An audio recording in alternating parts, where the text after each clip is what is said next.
Hey my friends, in today's video we paint this nice little wave here. Here we start with the color mixing process. You see I'm using the same 7 colors that I always use. And I'm showing you kind of some little examples of the colors that I'm mixing. Some titanium white, some raw sienna, some phthalo blue for the colors of the sky, more or less. All its variations, the greens in the water, we have lots of greens there. I mixed some lemon yellow, some phthalo blue, some raw sienna to it. Again, all those variations of these colors here. I'm also mixing some colors for the rocks. You see it, there's some phthalo blue to it. Basically titanium white, phthalo blue and some lamp black.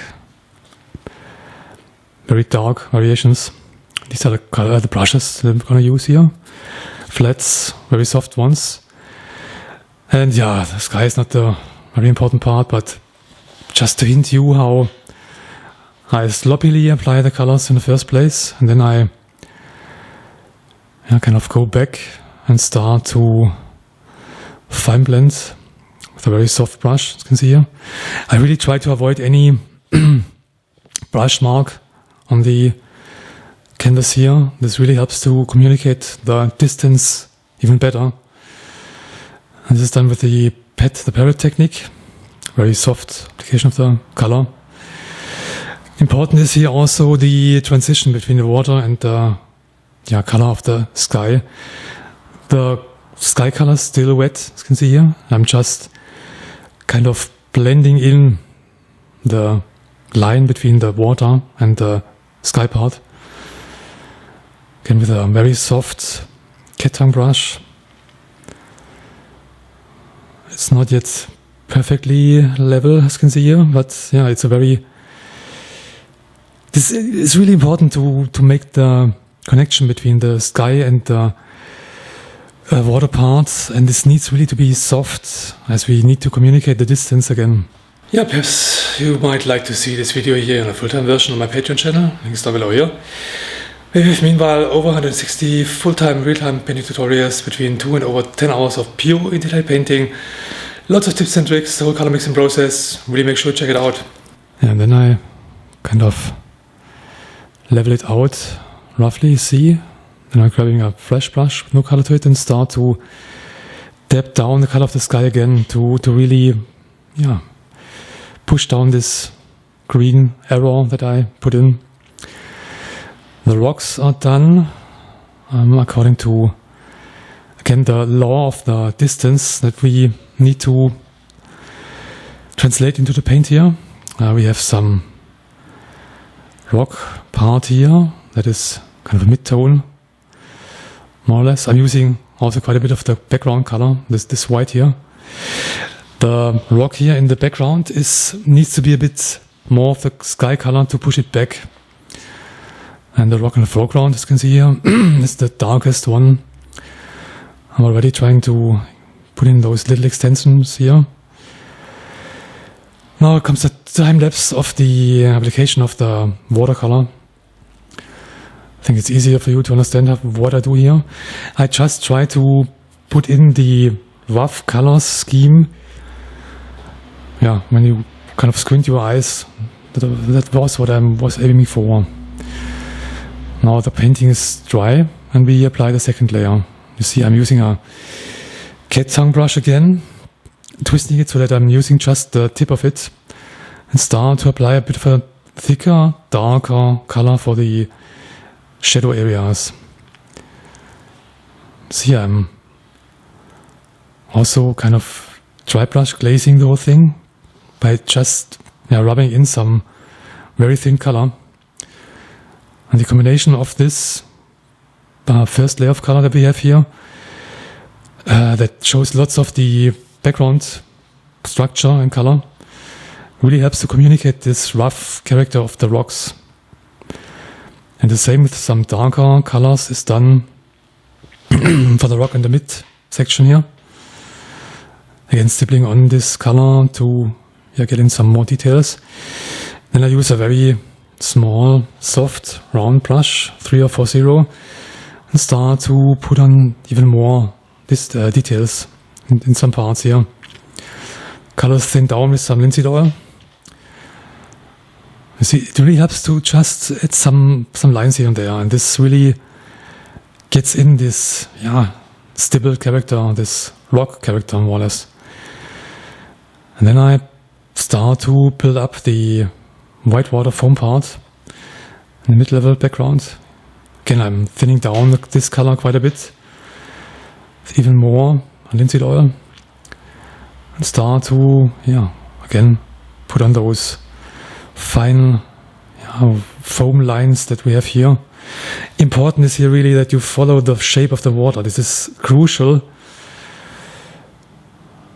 And we have on the right side some warmer color. You see, I use this lemon yellow in this section here. Also these greens, because that the water actually is green. You see it in the front when the layer of water gets thinner, we have this green coming through, and this also needs to be reflected in those parts. Now we're slowly building up the whitewater foam part in the front. See, I'm slowly approaching the colors in the shadow areas, again using quite a bit of this greenish color here, reshaping also the upper part the wave, getting in some splashes, some foam bits and parts, some little water particles that are floating above this wave here. I'm getting slowly darker and darker, building up those shadow areas.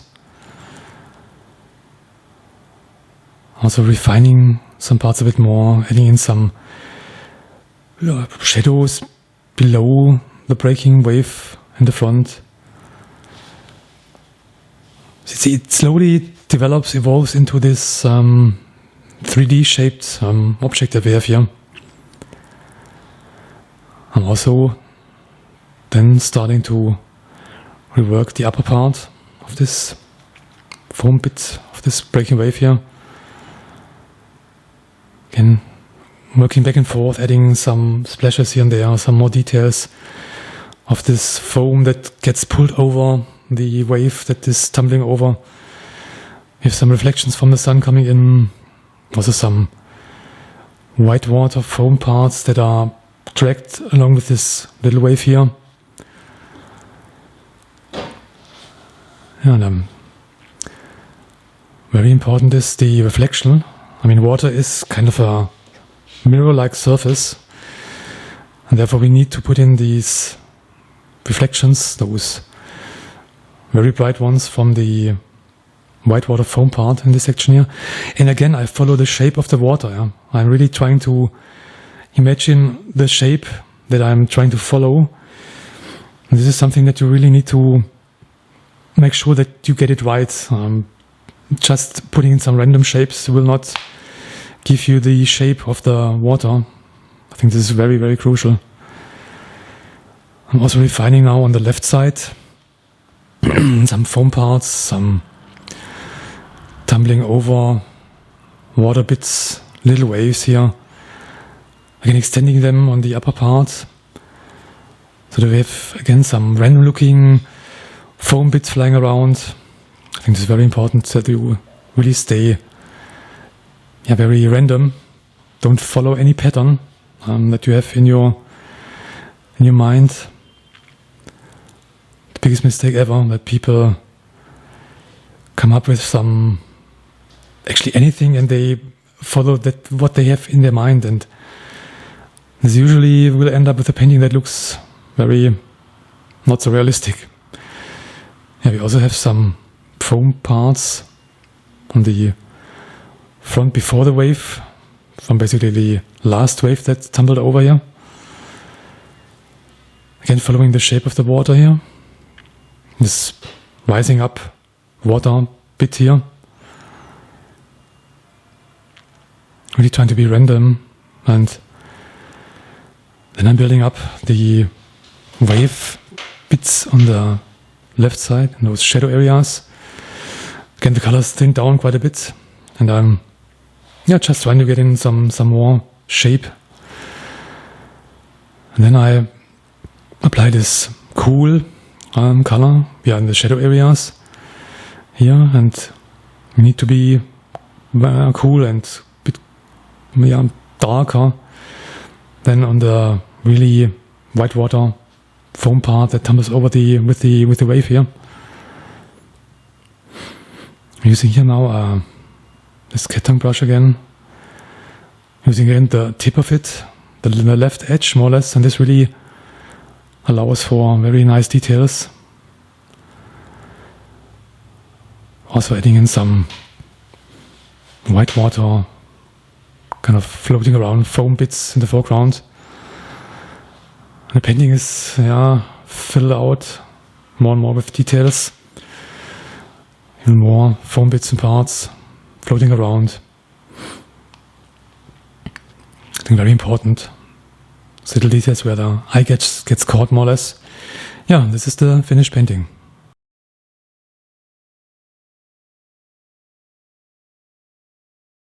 Yeah, that's it for today. Thanks for watching. Hit that like button, that subscribe button.